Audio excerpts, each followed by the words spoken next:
بسم اللہ الرحمن الرحیم۔ بارگاہ رسالت معاب صلی اللہ علیہ وسلم میں درود پاک کا ہدیہ پیش کریں۔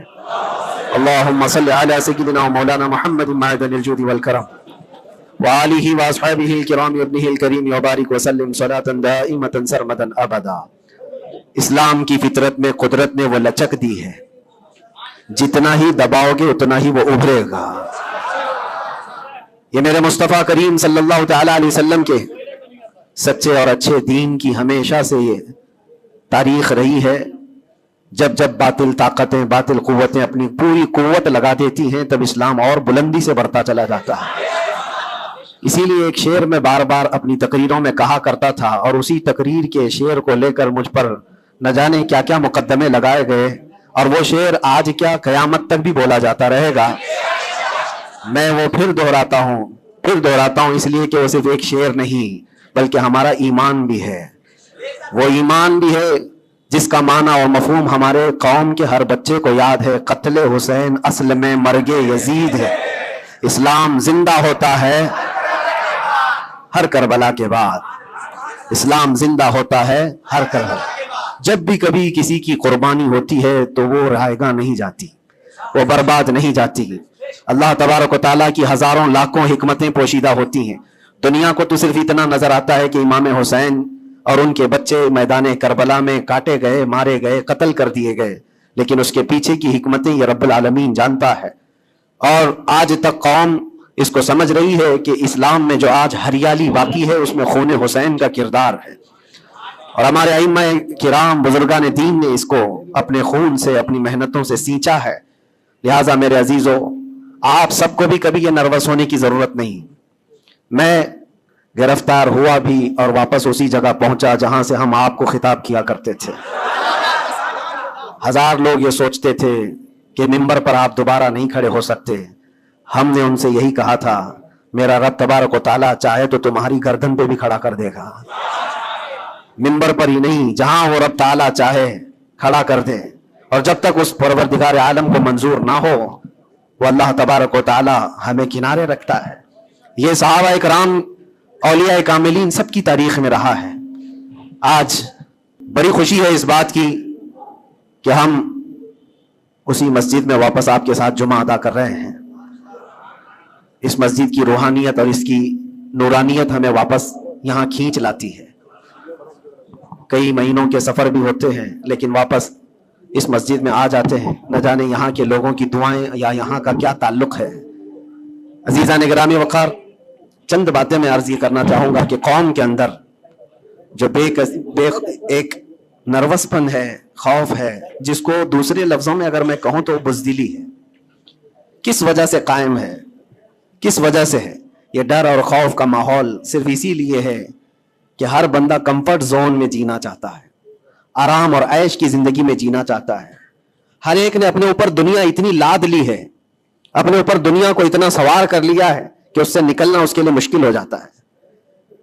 اور اسی وجہ سے اللہ کے نبی صلی اللہ تعالی علیہ وسلم ارشاد فرماتے اپنے صحابہ کو بھی کہ جب تمہارے اندر بیل کی پونچھ پکڑ کر کے کھیتی باڑی کرنے کی عادت آ گئی اور تم گھوڑے کی پیٹھ چھوڑ چکے ہو تو سمجھ جانا کہ دوسری قومیں تم پر حکومت کرنے لگ جائیں گی۔ آج بیل کی پونچھ پکڑ کر کھیتی باڑی کرنے کا مطلب صرف یہ نہیں ہے کہ کسان بن جائے، سب کا حال یہ ہے کہ ہمیں دنیا جمع کرنا ہے، دنیا جمع کرنا ہے۔ اور اس دنیا جمع کرنے کے چکر میں اس کی پوری عمر ختم ہو جاتی ہے، لیکن وہ حسرت پوری نہیں ہوتی، وہ حسرت پوری نہیں ہو پاتی۔ جتنی چیز کی تمہیں ضرورت تھی وہ تو حاصل ہو چکا تھا، لیکن اس سے زیادہ کی طلب میں ہم بھاگتے ہی رہے۔ ہم یہ نہیں کہتے کہ آپ گھر نہ بنائیں، ہم یہ نہیں کہتے کہ آپ اچھے کپڑے نہ پہنیں، سب کریں، لیکن کم از کم اس بات کا خیال رکھنا چاہیے کہ اس دنیا کی کمائی میں اور اس کی طلب میں کہیں ایسا نہ ہو کہ میرا دین چھوٹ جائے، ایسا نہ ہو کہ اللہ کے نبی صلی اللہ تعالیٰ علیہ وسلم سے جو میری محبت ہے اس میں کمی آ جائے۔ یاد ہے آپ کو ایک حدیث پاک، اللہ کے حبیب صلی اللہ علیہ وسلم ارشاد فرماتے ہیں کہ مجھے میرے اس بات کا خوف نہیں ہے کہ میری امت مشرک ہو جائے گی، کافر ہو جائے گی۔ حضور پاک صلی اللہ علیہ وسلم فرماتے ہیں مجھے اس بات کا ڈر نہیں ستاتا کہ میری امت مشرک ہو جائے گی، کافر ہو جائے گی، مگر اس بات کا اندیشہ لگا رہتا ہے کہ میرے بعد تم پر دنیا پھیلا دی جائے گی اور دنیا سمیٹتے سمیٹتے تم اللہ اس کے رسول کو بھول جاؤ گے۔ آج وہ حالات ہیں میرے عزیزوں، سب کے وہی حالات ہیں۔ اکثر کی بات میں کہہ رہا ہوں میں جب بھی کوئی گفتگو کروں تو اس کو میری فضیلت بیان کرنے پر محمول نہ کریں کہ میں اپنی بڑائی بیان کر رہا ہوں. میرے عزیزوں ان حالات کو بھی ہم دیکھ کر کیا ہے کہ اندر جانے کے بعد ایک چیز دماغ میں گونجتی تھی, کیا بتلاؤں میں نے کیا کیا دیکھا. کھوٹا سکہ چلتے دیکھا, الٹی گنگا بہتے دیکھا, چھوٹے چھوٹوں کی بات تو چھوڑو بڑے بڑوں کو ننگا دیکھا. اور حالات تو وہاں کے ایسے یہ ساری چیزیں سکھا دیتی ہیں. اور پھر اس بات کا خیال آتا ہے کہ امت آج کن مسائل میں گھری ہوئی ہے جبکہ طوفان اندر انتظار میں ہے تباہی کے لیے. ہم جن مسائل میں گھرے ہوئے ہیں اس کو دیکھ کر کے پھر ڈر لگتا ہے.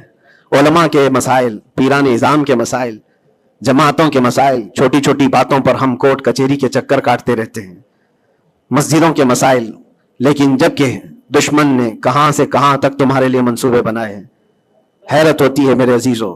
پھر وہ محاورہ ہے یا تاریخ ہے مجھے پتا نہیں, لیکن ایک بات لگتی ہے کہ بغداد پر ہلاکو جب حملہ کرنے آیا تھا تو اس وقت سنا کہ علماء چھوٹی چھوٹی چیزوں میں بحث مباحثے میں مبتلا تھے, جبکہ قوم کو انہیں اس بات کے لیے تیار رکھنا چاہیے تھا کہ ایک ظالم قوم تم پر حملہ آور ہے, اس کے مقابلے کے لیے کھڑے رہو. آج میں یہی کہنا چاہتا ہوں میرے عزیزوں, چھوٹے مسائل کو درکنار ایک جگہ رکھو.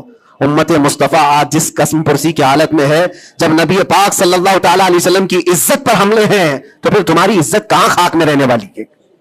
ہماری اپنی عزت کی بچانے کی کیا فکر کرنی ہے آپ کو. پوری دنیا کا حال یہ ہے. پہلے تو ایک مسلمان کی بات میں آپ کو بتاؤں, فرانس جیسا پاورفل ملک, بہت ہی مضبوط کنٹری, 100 سال پہلے کی بات بتا رہا ہوں, نبی پاک صلی اللہ تعالی علیہ وسلم کی شان میں وہ کوئی گھناؤنی یا گستاخانہ انداز کی فلم ریلیز کرنا چاہتے تھے, یا پھر کسی طرح سے مذاق مسخرے والے کام کے ذریعے سے میرے آقا صلی اللہ علیہ وسلم کو نشانہ بنانا چاہتے تھے, اور اس بات کو وہ اپنی آزادی رائے اور اپنی خیال کی آزادی کو بتاتے ہیں. اس زمانے میں سلطان عبد الحمید تھے,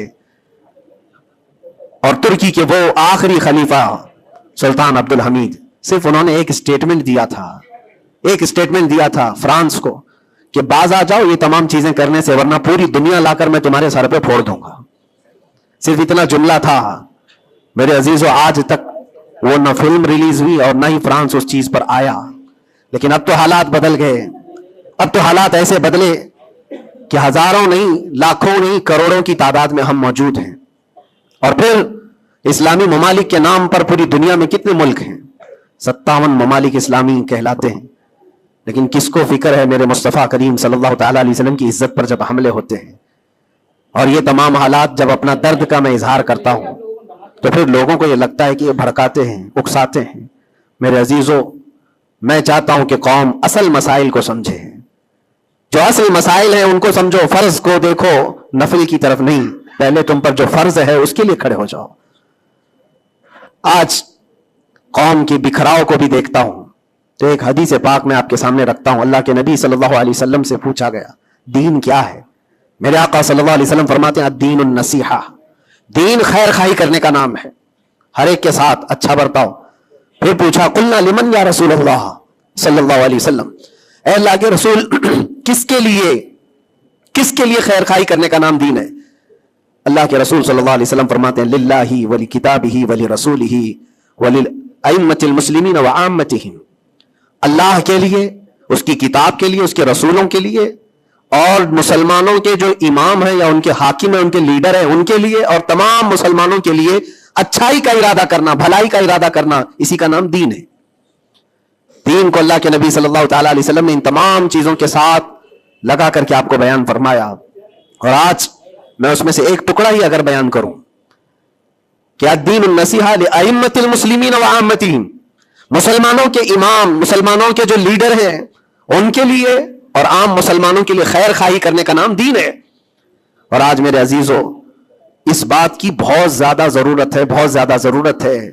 اجتماعی طور پر سب دیکھیں کہ ہمارا مفاد کس میں ہے, امت کا کام کس میں ہو سکتا ہے.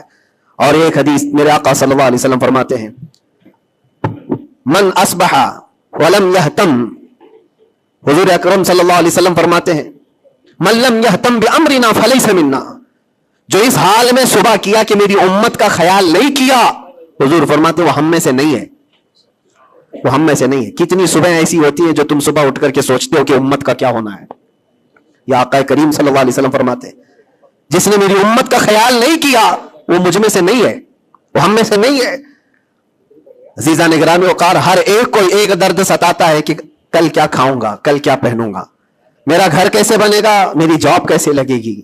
لیکن ان غرباء امت کے لیے کون سوچتا ہے جو کاٹے جا رہے ہیں, مارے جا رہے ہیں, جن کے گھر اجارے جا رہے ہیں, ان کے بارے میں کبھی دل کے اندر نرمی آتی ہے؟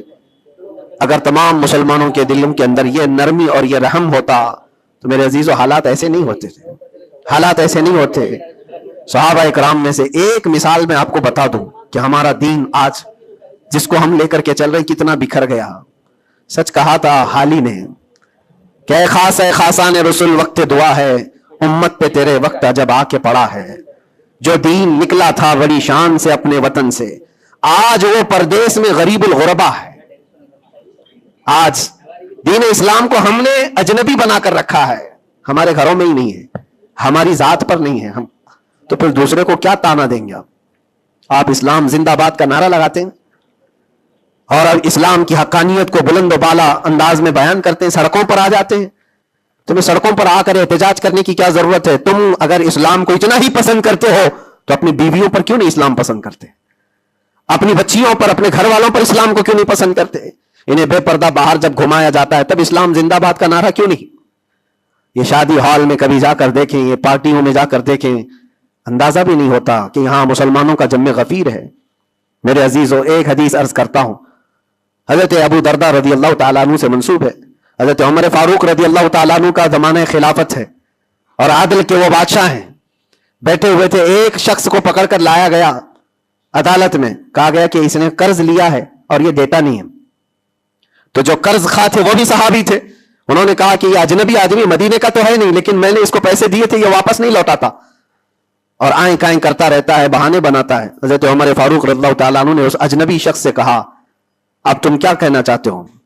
تمہیں قید میں ڈال دیا جائے گا, تم اس کے پیسے ادا کرنا چاہتے ہو یا نہیں؟ اس نے کہا مجھے 2 دن کی مہلت چاہیے, میں جاؤں گا اور لا کر کے واپس اس کی رقم ادا کر دوں گا جو مجھ سے تقاضا کر رہے. حضرت عمر نے کہا کہ تو جائے گا یہاں سے چھوڑ کر اور واپس آئے گا نہیں آئے گا, اس کا کیا بھروسہ؟ کوئی ہے تیری جو ضمانت لے گا یہاں پر؟ کورٹ بھی جب ہمیں بیل دیتی ہے تو ایک ضامن کھڑا کرتی ہے کہ اس کی ضمانت کون لیتا ہے. تو یہ تو پرانا دستور ہے. آپ نے پوچھا کوئی ہے تیری ضمانت لے گا؟ اگر تو نہیں آئے گا تو ہم اس کو پکڑیں گے.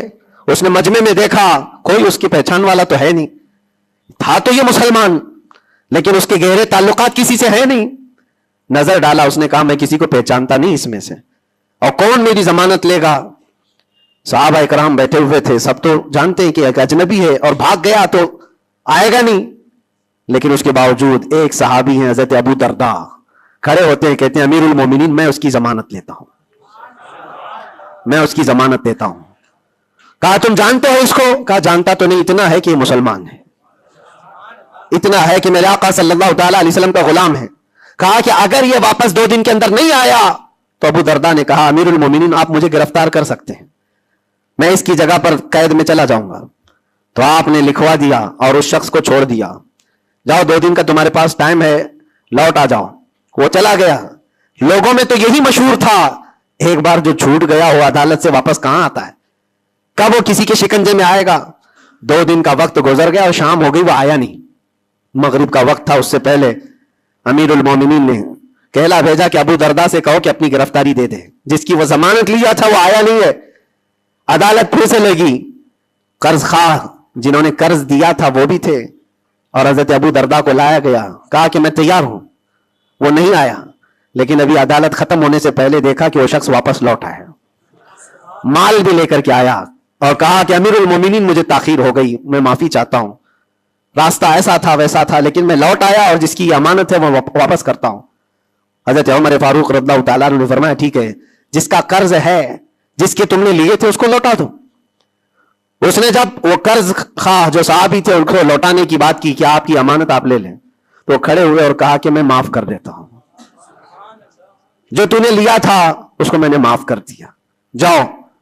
تو حضرت عمر فاروق رضی اللہ تعالیٰ عنہ فرماتے ہیں کہ پھر یہ مجلس دیکھی تو اس اجنبی شخص سے پوچھا تو چاہتا تو بھاگ جاتا, تو چھوڑ کر چلا جاتا, واپس نہیں آتا تو کون پکڑ کر لاتا؟ تو کس علاقے کا ہے یا کہاں جاتا؟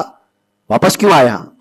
جانتے ہو اس نے کیا جواب دیا؟ امیر المومنین آپ سچ کہہ رہے ہیں, میں ایسی جگہ چلا جاتا جہاں سے لوگ مجھے پکڑ کر نہ لاتے.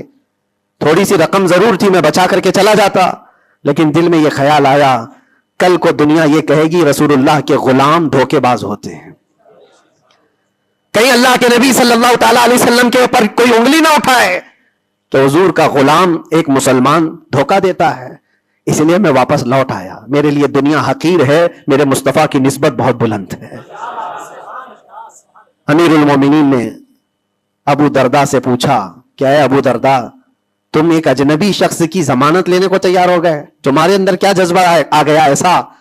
ابو درداء نے کہا, امیر المومنین میں نے دیکھا یہاں پر حالات ایسے کہ اس کو پہچاننے والا کوئی نہیں, اور اگر ہم میں سے کوئی بھی نہیں اٹھتا تو یہ شخص اور اس کے بعد آنے والی قوم یہ کہتی حضور پاک صلی اللہ علیہ وسلم کے غلاموں میں مدد کرنے کا جذبہ ختم ہو گیا ہے.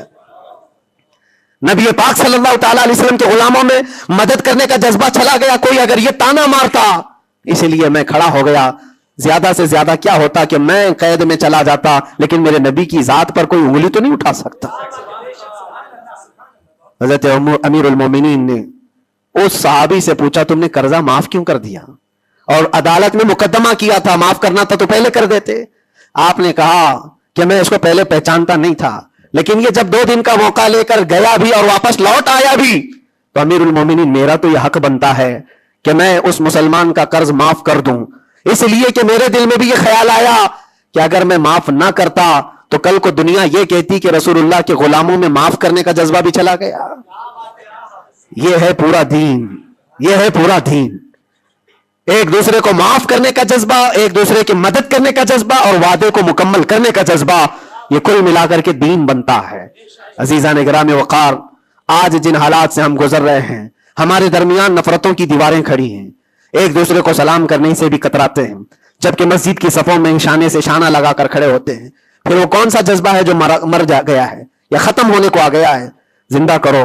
ہم اس نبی پاک صلی اللہ تعالی علیہ وسلم کی امت میں ہیں, اس نبی پاک صلی اللہ تعالی علیہ وسلم کی امت ہے جہاں ہماری جان جا رہی ہو لیکن میرے پڑوس میں کوئی پیاسا ہو تو ہم پانی نہ پی کر اسے پانی پلا دیتے ہیں. ہماری یہ تاریخ رہی ہے کہ نہیں رہی ہے؟ صحابہ اکرام کی یہ تاریخ ہے. مدینہ طیبہ کو جا کر دیکھ لینا, نبی پاک صلی اللہ تعالی علیہ وسلم کے اس پاک زندگی میں ایسا بھی تھا کہ ایک صحابی کے گھر گوشت کا تحفہ آیا, بھنا ہوا گوشت تھا, کسی نے دیا, انہوں نے یہ سوچ کر کے بغل میں دے دیا مجھ سے زیادہ بھوکے میرے پڑوسی ہیں. پڑوسی نے یہ سوچا مجھ سے زیادہ میرا پڑوسی بھوکا ہے. وہ گوشت کی بھنی ہوئی سری بکری کی مدینے میں ایک رات میں سب گھروں میں گھومتی گھومتی اسی پہلے صحابی کے گھر آ گئی. ہر ایک کو یہ خیال تھا مجھ سے زیادہ حق اس کا ہے, ہر ایک کو یہ خیال تھا مجھ سے زیادہ اس کا حق ہے. عزیزان گرامی وقار, آج جو حالات ہیں وہ بہت بدلے ہوئے لگتے ہیں, بہت بدلے ہوئے لگتے ہیں کہ ہر ایک کو یہ لگتا ہے سب سے زیادہ حقدار میں ہوں, مجھ پر ہی رحم ہونا چاہیے, میری مدد ہونی چاہیے, دوسرے کی ہو یا نہ ہو. یہ تمام باتیں صرف اس لیے کہہ رہا ہوں کہ ائمۃ المسلمین اور عامتہم جو حدیث پاک میں آیا ہے, مسلمانوں کے امام, مسلمانوں کے لیڈر, ان کے بارے میں خیر خواہی کرنا یہ بھی دین ہے. اور آج تو جن حالات کو دیکھ رہے ہیں ہم, الیکشن کا ماحول ہے, ہر ایک کی نظر لوگوں کے صرف ووٹ پر لگی ہوئی ہے, اور پھر اس کے بعد پتہ نہیں 5 سال تک تو ڈھونڈتے رہو, پتہ بھی نہیں ملتا. لیکن ان حالات میں مسلمانوں کو یہ چاہیے کہ وہ اپنے حق رائے دہی کا پورا استعمال کریں. تمہارے کچھ حقوق ہوتے ہیں, تمہارے بھی کچھ مطالبے ہونے چاہیے. ہر قوم آج ووٹ دینے سے پہلے اپنے مطالبے رکھتی ہے کہ ہمارے محلہ بڑا خستہ حال ہے, اس کی گٹر بنا دو, اس کی فلاں کر دو, بجلی پانی صحیح کر دو. یہ ضروریات زندگی کے مطالبے تو رکھتی ہی ہے. مسلمانوں کے مطالبے کہاں چلے گئے؟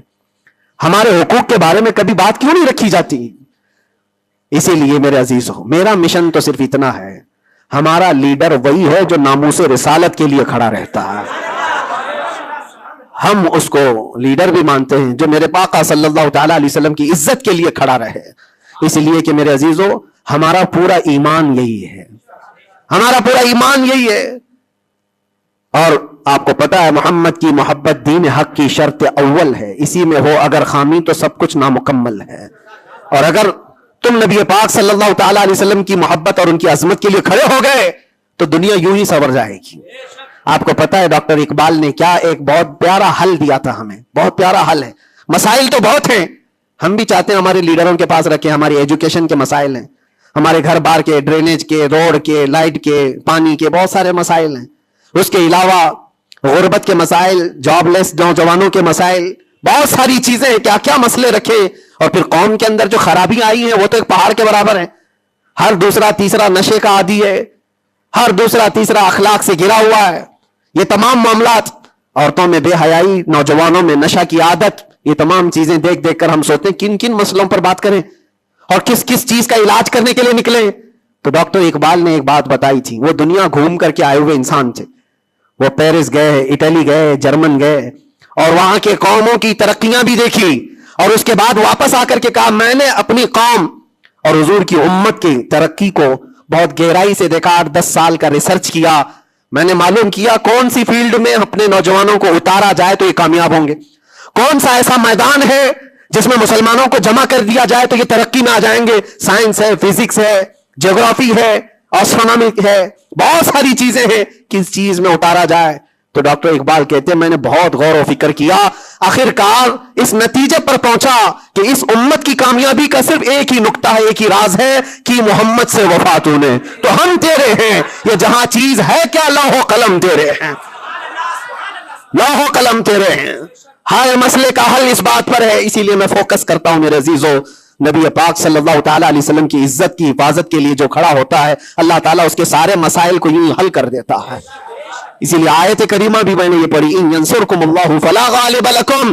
اللہ فرماتا ہے اگر اللہ تمہاری مدد کر دے تو دنیا میں سے کوئی ایسا نہیں جو تم پر غلبہ حاصل کر سکے.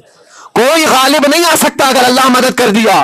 وَإِن يَخْذُلْكُمْ فَمَنْ ذَا الَّذِي يَنْصُرُكُمْ مِنْ بَعْدِهِ. اللہ فرماتا ہے اور اگر اللہ گرا دے تو دنیا کی کوئی طاقت تمہاری مدد نہیں کر سکتی, کوئی طاقت مدد نہیں کر سکتی. ایک بات, بہت ساری چیزیں ہم نے سیکھی ہیں. جیل کے اندر کے حالات انشاءاللہ کبھی طویل داستان پوری میں بیان کروں گا, لیکن ایک بندے کو دیکھا تھا, اس کے گھر والے بھی چھوڑ چکے سب, اس کو چھوٹا سا ایک کیس ہے لیکن جیل کے اندر اس کی ضمانت ہوتی نہیں. گھر والے کرانا چاہے تو ہو جائے 4 دن 5 دن میں, لیکن کوئی چاہتا نہیں. تھوڑا سا مانسک سنتولن بگڑتا چلا گیا, دماغی توازن کھونے لگا. ہوتا کیا تھا سنو, وہ ایک نارمل نوجوان تھا اور مہینہ گزر جاتا کوئی ملاقات کے لیے بھی نہیں آتا گھر والا, تو جیل میں ہنگامہ کرنے لگ جاتا, مار توڑ اور پھر نہ جانے کیسی کیسی حرکتیں. تو جیلر پریشان ہو کر کے اس کے گھر فون لگاتا, اس کے باپ کو کہتا کہ بھائی تم اپنے بیٹے سے ایک بار ملنے تو آ جاؤ, وہ ہنگامہ کر کے رکھا ہے, کبھی ملاقات بھی نہیں لیتے ہو. اس کا باپ آیا, آ کر کے ملاقات لیا اور بیٹے نے پوچھا کہ کب چھوٹ رہا ہوں میں, کب نکلوں گا میں. کہا بیٹا اس منڈے کو جو ہے تمہاری ضمانت ہو جائے گی, یہ منڈے کو رکھا ہے ہو جائے گی. کہا اچھا ٹھیک ہے.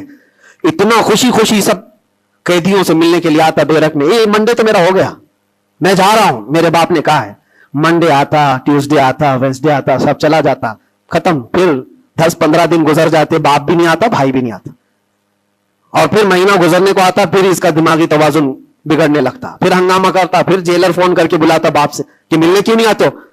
باپ آتا, بیٹا کوئی بات نہیں, کچھ مسائل میں گھرے ہوئے ہیں, ہو سکتا ہے جان بوجھ کر کے اس کے گھر والے کر رہے ہوں. کچھ لوگوں کو زبردستی جیل میں رکھا جاتا ہے, گھر والے ہی رکھتے ہیں.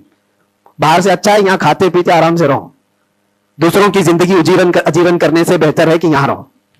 دوسری بار آیا, کہا ابا کب چھوٹ رہا ہوں میں.